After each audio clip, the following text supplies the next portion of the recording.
I made a video last night, and I said at the beginning of that video that I'm going to focus on the topics I want to talk about, minimal tangents, and I was doing very, very well. And then there was 45 minutes later that went by. So delete. Maybe someday I might save all these videos and put them up on some sort of Patreon thing. You guys can be bored out of your tree. So I did have a few things I wanted to talk about. And I will try not to go off on the tangents at the end. Although there's a few built-in tangents on this one. So, as per this channel, I do like talking. And I mentioned on a few videos back that I bought a used lot. And in that used lot, there was some really nice pieces. It was $25, and it was down the street. So two wins for me. And yet there was not one complete set. There was some sort of complete sets, sort of almost a bunch of pieces. Anyway, I mentioned that this guy, which I had to grab pieces from my lot. I mentioned this guy and grab pieces from my collection. Oh yeah, I'm gonna try to remember what's my collection and what was in the lot, because I keep on mixing those two things up. You guys usually follow my train of thought, but I'm gonna try to, when I talk about the lot, it's the $25 lot, and when I talk about the collection, it's my collection. So the lot had some pieces, and I had to grab the rest from my collection. The lot had some pieces, and I had to grab the rest of my collection. And the lot had some pieces, and I had to grab the rest from my collection. You will remember that I mentioned that when I was reconstituting this one, that I said I was out of balloon tires. The ones that are predominantly in the 6880 and the uranium search vehicle. But they came in a bunch of other sets, including this guy. And I mentioned that I would just not even worry about it. Sooner or later, I'm going to find a lot that has those tires in them, and I'll complete this guy. And in the interim, I'm going to use these square-looking rubber tires and be done with it. Now, I've mentioned this numerous times, that should you be out there in the world watching this video and being bored of your tree that I happen to go on and on, and you happen to say, hey, maybe Dave has some parts that I can use for whatever mock I'm building, and maybe he needs some parts that I have that for the stuff he's building, I'll just get in contact with him. I'll call up my friend Dave, either DMs or whatever's, however replies in these videos, and say, hey Dave, I need some parts, and here's some parts that you might want, because you mentioned it. And that's exactly what happened here. So I mentioned that I have this thing almost fully reconstituted, except I was missing the because I had used up all my balloon tires in previous reconstitutions, and you've seen them. I could go find the bin in the garage and take apart at least one of my 6880s, and I think, again, I have about 50 of them rebuilt. I can't remember, like a stupid number rebuilt. And then I would have 12 tires. But I didn't do that. I said, I'll just wait till I get a lot. But my buddy sends me a DM, a message, and says, Dave, you mentioned in the video that you need some balloon tires. I have some for you. But what I would like is 2x light gray plates. 2x light gray plates. 2 bins. 2x light gray plates. And I said, sign me up. So he's doing some reconstituting of himself. He's doing some set refurbishments and reconstitutings. And he says that he'd like some nice 2x gray plates, and he will give me some balloon tires. I said, perfect. So we rearranged it. We met over at the Tim Hortons, and he gave me a box, fantastic box. I did not have a box to give him. I had just had 2 plates, I think about it. So he gives me a box, and in that box was 8. So there was 4 that I've already refurbished under here. See, 4 nice balloon tires, and 4 more. 4 more tires. So now I have 4 spares. So for my next reconstitution, as he mentioned to me, when I reconstitute my next set that requires balloon tires, I use my last 4 in the Sonar vehicle or Sonar transmitter thing, the 6783, which is right over Oh, it's up there. You can't see it. That needed 4 of them. Those are the last 4 I had. So now I have 4 spares. I'll put them in the bag with the other tires, with these tires, and I'll know that they're the. Here's me dropping them on the floor. I'll get it later. And then I will have 4. And I know I have 4 spares now. And I gave him 2x plates. But not only were the 8 tires in this wonderful little box, he was also graciously nice enough to give me, ta-da, the dark blue space minifig. He got this at Sherway Gardens in the Build a Fig display there. I guess they have them. There's a story to it that I won't bore the masses here, but it was a really nice story for me that he's telling me, conveyed to me. But so he said, oh, maybe my friend David would like this, because I don't have a dark blue. This is my first dark blue. I got these guys in plethora, thanks to my another very good friend of mine, Janie. She get me because she worked at a third-party Lego store, and she collectible minifigs. And then I had a whole bunch of these, again, because I was making space layouts for BrickFet, and she said, here you go. So I have to have a plethora, a cornucopia, a whole bunch of these guys. But the dark blue standard minifig, I think it's space. I should have wasted my time doing that. The standard dark blue, this is my first one. And I'm very happy. He's going to go in the layout when I go pick it up, which is a story for a bit. So that's what he gave me. But not only that, he said, oh, by the way, Dave, I was playing around with whatever, I think it was Lego Digital Design or whatever. He says, I wanted to make my own spaceship, small spaceship, and make it into a CAD file. So people can have it. So he says, here's the instructions. So he gave me this. Fantastic 912, the cute little thing. And he says, if you want to build it, I said, sign me up. I'm absolutely going to build this thing. So I 3 pages, double-sided instructions, and a parts list. Fantastic. And so he gave me that, and I built this thing from his instructions.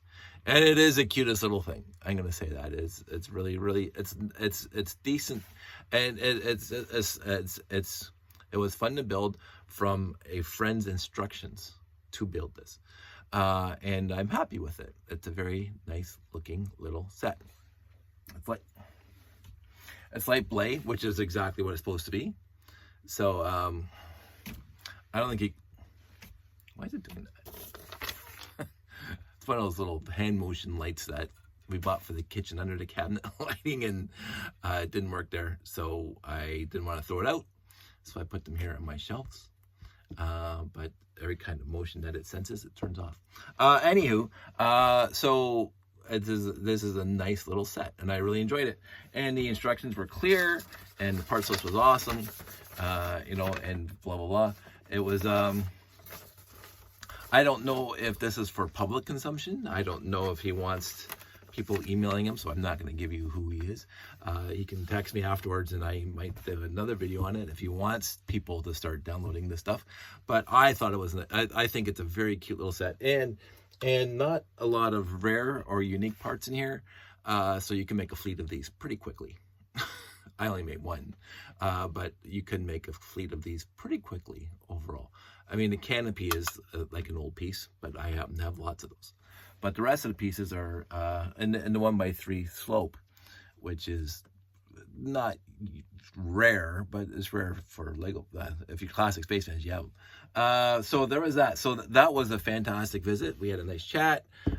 He is going to hopefully be there on the public day at Bricks and 6 on November, when I'm going to be there with the layout. So we'll catch up some more. But that was a nice quick visit. And with that, because he wanted 2x bricks or plates, and I happen to have a bunch of 2x light gray plates. What I wanted to talk, so this is again going into topic number 2 or 1.5. All of a sudden I'm coughing and there's no water here. This is my 2x through 2x4 light gray, and you can see some of them are really, really yellowed. And this is my 2x6 and above, light gray. And you can tell how bad some of the 2x plates are in the old gray. And that's just because they're old, like that. So this is what a standard one looks like. And this is what a yellow one looks like. Now, I have, these are not worthy of the going into the bin of doom, even though there's some of these are quite yellowed. You look at something like that, that's very yellowed. But this one might go in a bin of doom because you can see all the scratches on the bottom here. It's pretty beat up actually. But I'm not going to put, because the light gray is a finite resource now because they're not making them anymore. So this is the nuance of my collection and what goes into the bin of doom and what stays out of the bin of doom. When it comes to light gray, I'm a little more forgiving of parts. They can be a little more beat up than any other part that I can just get today, new. So the light gray, unless it's broken or really, really dog chewed, it stays out of the bin of doom. And I will try to remediate those pieces by filing off the chips and or whatever, if I have to, so they fit together properly. But I do try overall. I just don't reach in here and grab a part and put it in my build. If it's really yellowed, I put it aside and try to find an old piece that's not yellowed. So instead of, for example, I should have been ready for this. I just had one here, and this is the various scales. If I reach into the bin and I find this 2x8 when I'm building something, I say, oh, that's pretty yellowed. Not the yellow. Okay, let's go right to the worst one I have. So here's the scales of how yellow my pieces are. If I pick out this guy, I'm not going to put him in a bin of doom, but if I don't have to put him in a build, I'm not going to put him in a build. So, and then I pick this guy. Yeah, it's probably, but now if I can hide that guy inside a build, but then why am I using a 2x8 light gray plate? But then it'll become down to these two. And I would normally wouldn't care between the two. This one's a little tiny bit yellowed, and this one is not. This one's basically quote unquote mint. So I do have a scale, and depends on what I'm building and how fast I need to build it, and if it's going to be inside like the layout, I'm a little more, I don't care, because it's in the middle of a 5x7.5 foot layout that nobody's going to really notice that one's really yellowed. But if it's in a 918 or 928 refurbishment, or even this guy, although that one was yellowed, but that came in the lot, so I reused it. But I try to avoid this, right? That looks used, and I could have chosen a better 2x8 out of my collection, but I wanted to use the pieces that came in the lot. So I might replace that at some point, but right now that stays the way it is. So this is kind of a scale that I have going on in my head, and it's on any given day, and what I had for breakfast and how if I'm in a pissy mood, if I'm in, as my idol George Carlin would say, if I'm in a particularly jaunty mood. but that's the scale. Now, topic number 3, which is leading from 1 to 1.5 or 1 to 2 to 3, which relates to all of this. This is not a tangent. This is a topic number 3. I was very happy to do that, exchange parts with a friend. I've done it a few times now. I have a friend across the pond that we exchanged parts with. He exchanged parts with me. I exchanged parts with him. And I still have to get his latest shipment of 3x4 trans yellow panels in the mail. But in other parts. But because he's reconstituting a lot of space sets, and I happen to have lots of space parts. I think most of you have been watching this channel long enough to know exactly or close to what I have in the era of parts I have. And so I want to say this. I'm not here for anything else, well, I'm here just to make videos and do that, but that don't want to go on that tangent. For this kind of exchange thing, if you need a part and you think I might have it, then you just have to ask. I might say no.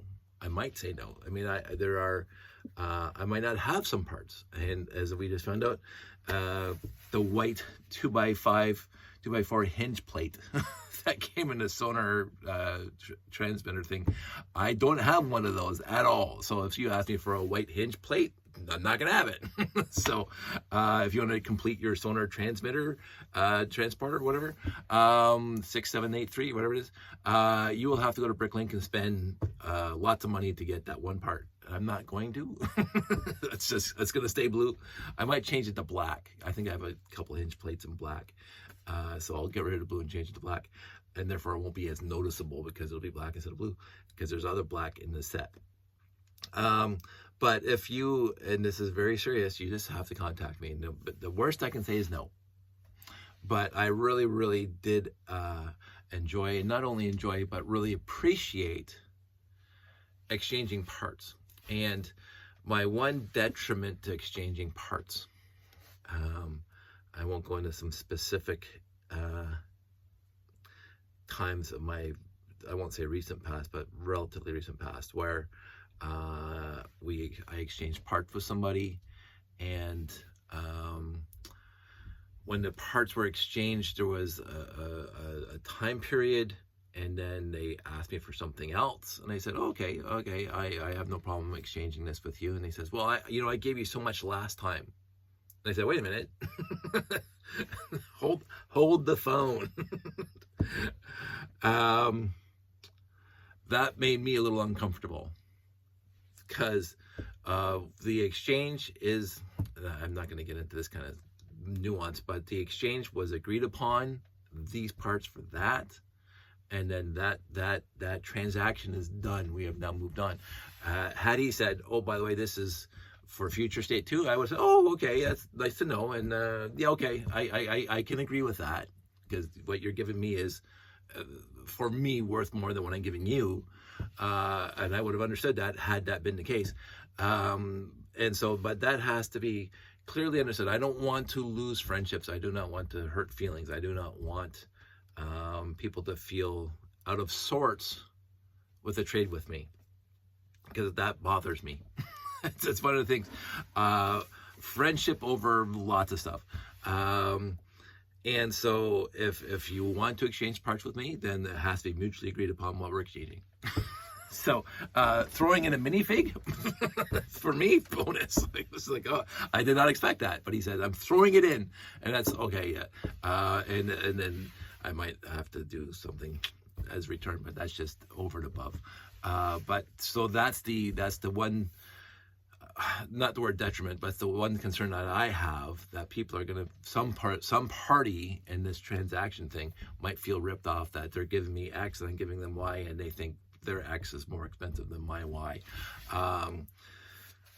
It's part of the game. I get it. But that one transaction left me a little, camera shy, shall we say, about this. But overall, all my transactions, most of my transactions, previous and since, have been exemplary across the board. I cannot thank my friends enough that have exchanged parts and pieces with me. How fantastic, I got some less floating around here, how fantastic those transactions have been for me. And what I just said, contrary to what I just said, I feel awesome knowing that some of my parts that I get from my blessed life, my perfect Lego collecting life, for me, for my era, for what I want to do, my wonderful collecting life that I've had, and the fantastic lots that I've gotten just by walking into things, and people dropping off Lego at the door, and all that stuff that's happened to me. I want to share that blessing with people, because again, I can't use all this. I cannot. I've said this before numerous times. I cannot use all this. There's no way in my lifetime and that I can use literally every piece in this room, nor would I want to. We have a hobby. If you're a collector like this, some people just get the parts they need to build the MOC they have, and they don't have any spare parts. I collect a ton of parts and build a little tiny MOC. I still have a lot of spare parts. I'm that kind of collector. But I was going to go see this, what happens with the tangents. But I feel, I've always felt giving is far better than receiving. I've always said that too. It's something my parents taught me about community and social networks and stuff like that. That when you give of yourself or give of your time or give of your resources to somebody else that needs it, wants it, whatever, you feel better about yourself. And I've always felt better about myself about giving stuff to people. In this instance, I like the idea that there's a give and take, but also I've had people just drop Lego off at the door. And I've dropped off Lego with other people. I heard this like somebody needs something, I'll bring it to the dinner. And there you go. Don't worry about it. I have lots for friends. And we're all friends here. Like this is not I do not have 1.5 million viewers out there, subscribers who are watching this channel that I do not know. Although there are some of you I don't know. But most of the people watching this video, I know, either virtually or wherever, who I have met. And so I say to you, my friends, you want it, and if I have it, we'll talk about it. so that was part 3 of my 3-part epic that I did the other day, and this is the point where it went off the rails. But I will try to dial it down a notch by just talking about this one. This is where the tangent comes in, the actual tangent comes in, but it relates. There was a little show that nobody heard of, that nobody watched. It's a little show called MASH. Nobody watched it. It did not have the final as a season finale or a series finale, the most watched show in the history of television. No, no.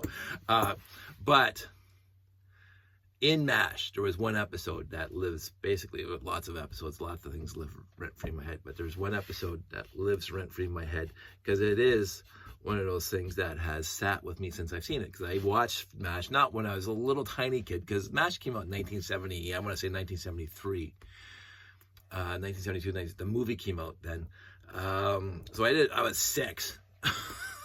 So I didn't watch MASH then. But when I was 8 or 9, I started watching MASH. Trapper was still on it. That's when I started watching MASH. Trapper and Hawkeye and Radar and McLean Stevenson as the Colonel Blake. So I was there when they transferred from Blake to Sherman T. Potter. Too much swoop in the tea. I was there when Harry Morgan showed up. Harry Morgan, by the way, this is where the tangent's going. Harry Morgan's one of my most favorite actors ever. Because I've since been watching TV. He was in, I honestly can't remember the name of the Disney movie, but it was one of the ski slopes. I think Dean Jones was in it. I think Dean Jones was in a lot of Disney movies, but it wasn't No Deposit, No Return. I honestly can't remember. And he had dark hair. So that's the whole that movie was. Because when Harry Morgan was Harry Morgan was doing, I think he was doing, not Adam 12, the other one. He had the gray hair. But anyway, there's one episode in the later seasons where, and the gist, I can't remember the name of the episode. The gist of the episode was there was a helicopter pilot that was having a little of a side hustle where he was having the Korean kids go out into the fields to find metals and stuff that's left over from the war, and he made them into trinkets to sell. So he's making some extra money on the side. And these kids were finding themselves going out in the minefields to get the stuff, and sometimes they step in a minefield and blow up, and they'd be in the hospital, and Hawkeye and BJ had to operate on the kid to save the kid's life because he lost a leg or whatever. And they confronted the helicopter pilot. And the helicopter pilot, other people are doing it. I'm just doing what other people are doing. I'm just doing what other people are doing. And you can't blame me. I'm just doing what everybody else is doing. I'm trying to make a buck. And being a child of my parents, that kind of attitude, the second I hear it, and I've heard it a lot, not necessarily specifically related to that, but I hear that, other people are doing it. Other people are doing it. Yeah, it doesn't matter. Little Timmy, forget the little Timmy choice. But, which I also heard a lot when I was growing up. But so Hawkeye and BJ try to confront this pilot, say, you can't do this because these kids are getting injured. And the guy goes, you can't stop me, Doc. You can't stop me. Other people are doing it. I'm allowed to do it. There's no law against it. And so what BJ and Hawkeye did is they faked, they wrote up some medical documentation that said this pilot there, this helicopter pilot, had a sickness where he can't fly the helicopter anymore. So he had to go back to the U.S. He's no good for us anymore. He's sick. Signed off by 2 doctors. And the helicopter was incensed, irate. You can't do that to me. I'm not sick. You're just getting mean at me and blah, blah, blah. And BJ and Hockey says, yeah, we can. if you're not willing to, stop putting kids' lives in danger for your little side hustle, then we're going to write you out of the war. You're going to go home. You cannot fly a helicopter anymore. And the guy goes, oh, dang it. I don't think he said that. Dang it. Fine. I'm out of the trinket business now. You guys forced me out of the trinket business now. And Hawkeye and BJ, oh, you look remarkably better, and ripped up that little medical note.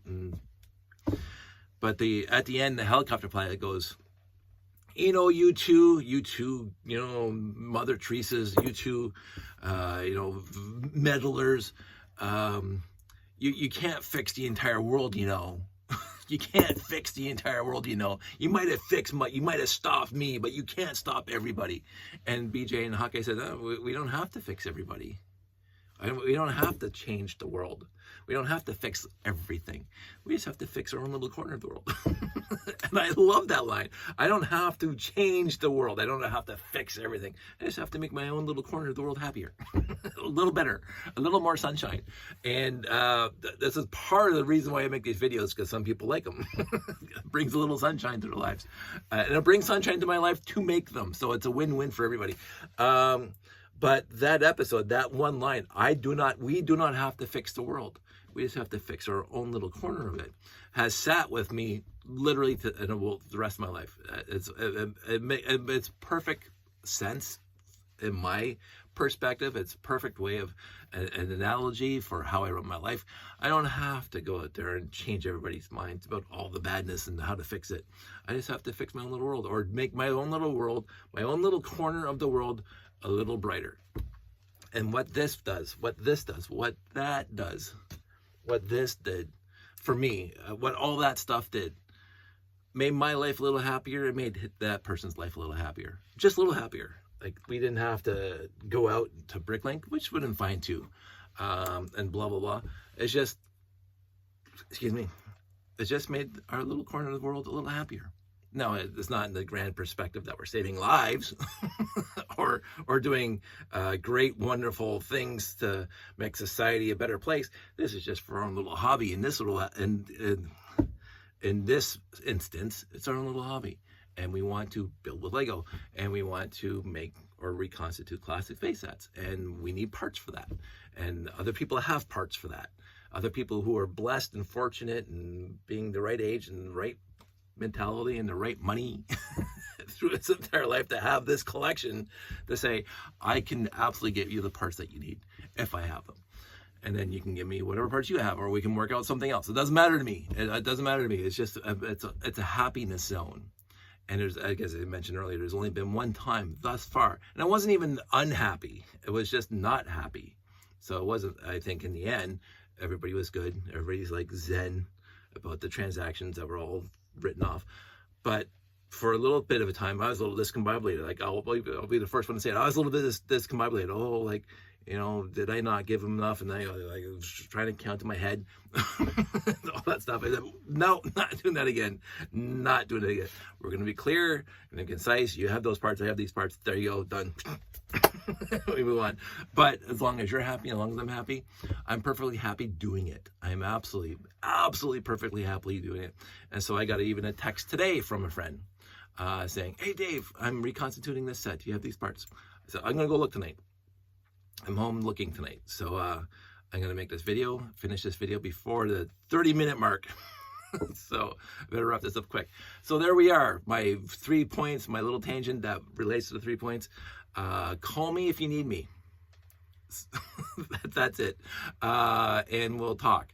I hope everybody's doing well. I'm doing very, very well, I think. And I'm very happy that I got to do that I got some nice instructions, that I got a dark blue minifig, got some spare tires, and I got to finish this guy. So life is good if you let it be. And life is good with the friends that you have. And don't ask, well, I'm not going to start quoting Kennedy right now, but I'm here for you if you need me, if I can. I can only do what I can do. So that's it. That's all. I'll talk to you soon.